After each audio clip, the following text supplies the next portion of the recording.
which one you're talking about and when it was built.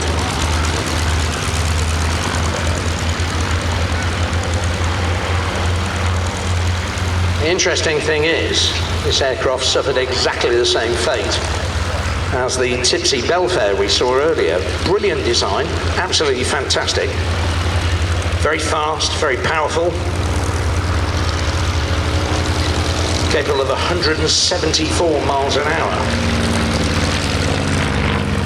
Single Lycoming 435, producing 260 horsepower from its flat six engine.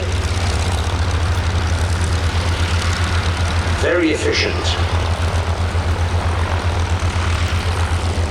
But the sad thing was, once again, North American, well, they originally designed it at the end of the Second World War in order to take advantage of what they saw was going to be the boom in civil aviation aircraft for at least the next 10 years.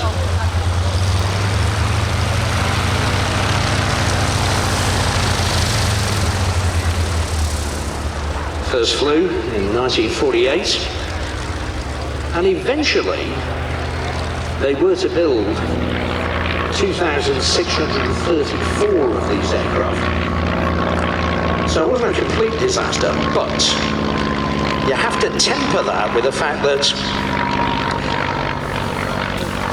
between 1946 and 1947, North American built 1,109 of them. And they were initially selling them below cost at $3,995 in order to be able to compete with the ex-military aircraft.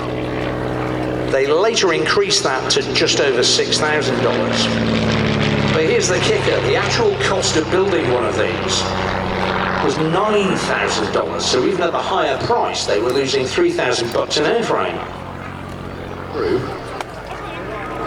Now, a lot of Navions are still flying, particularly in the US. And a company called the Sierra Hotel Aero Inc. of South St. Paul, Minnesota, has purchased both the type certificate, the tooling, the data, the molds, and everything you need to put this thing back into production. Now, it's interesting, they have said that they are a few years away from actually putting it back into production. But they've been saying that since 2013. So whether or not it ever happens, your guess is as good as mine.